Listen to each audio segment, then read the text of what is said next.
আসসালামু আলাইকুম ভিউয়ার্স, আপনারা সবাই কেমন আছেন? আমি যে রান্নাটা আপনাদের সঙ্গে শেয়ার করব এমন কোনো পার্সন নেই যে পছন্দ করেন না। তাহলে চলেন দেখে নেওয়া যাক।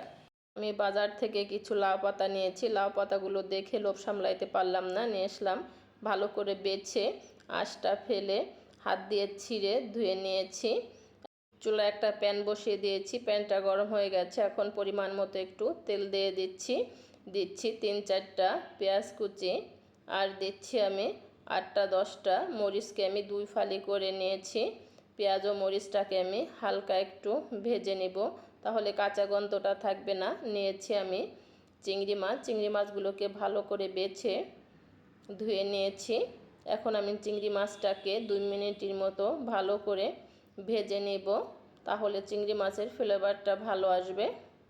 চিংড়ি মাছটাকে ভালো করে ভেজে নিয়েছি। দিচ্ছি 1 টেবিল চামচ জিরা বাটা, 2 টেবিল চামচ আদা রসুন বাটা, আর দিচ্ছি আমি 1 টেবিল চামচ পেঁয়াজ বাটা, দিচ্ছি আমি 1 টেবিল চামচ হলুদের গুঁড়া, স্বাদ অনুযায়ী একটু লবণ।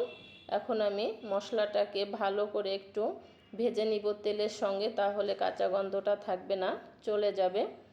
মশলাটাকে ভালো করে ভেজে নিয়েছি। এখন আমি পরিমাণ মতো একটু পানি দিয়ে দিচ্ছি। পানি দিয়ে আমি আর একটু ভালো করে কষিয়ে নিব। মশলা ও চিংড়ি মাছটাকে আমি কষিয়ে নিয়েছি, দেখতেই পাচ্ছেন তেল ছেড়ে দিয়েছে মশলার থেকে। এখন আমি চিংড়ি মাছের ভিতরে শাক ছেড়ে দিচ্ছি। আমি শাকটা পুরো দিব না, কিছুটা দিয়ে চিংড়ি মাছ ও মশলার সঙ্গে একটু মেখে নিচ্ছি, দেখতেই পাচ্ছেন। মশলা ও শাকটা আমি মেখে নিয়েছি। এখন আমি বাকি শাকগুলো প্যানের ভিতরে দিয়ে দিচ্ছি। প্যানের ভিতরে বাকি শাকগুলো দিয়ে হালকা একটু নেড়ে চেড়ে পরিমাণ মতো একটু লবণ দিয়ে ঢাকনা দিয়ে ঢেকে দিতে হবে। একটু ঢেকে দিলে দেখা যাচ্ছে যে শাকগুলো একটু হালকা নিচু হয়ে যাবে, তাহলে নাড়াচাড়া দিতে সুবিধা হবে। এখন আমি ভালো করে শাকটাকে একটু নেড়ে চেড়ে মেখে নিচ্ছি মশলার সঙ্গে। এখন আমি শাকের ভিতরে 25 মিলি পানি দিয়ে দিচ্ছি, অর্থাৎ 1 পোয়া, বেশি পানি দেওয়া যাবে না। হালকা একটু নেড়ে চেড়ে আমি ঢেকে দিব। 5 মিনিটের মতো হাই স্পিডে ঢেকে জাল দিতে হবে। তারপরে আপনার ঢাকনা তুলে 10 মিনিটের মতো জাল দিতে হবে।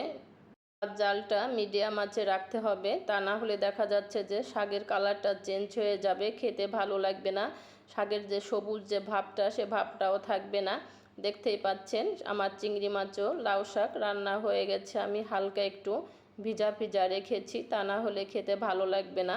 শুকনা শুকনা করলে ভাত দিয়ে খেতে একদমই ভালো লাগবে না।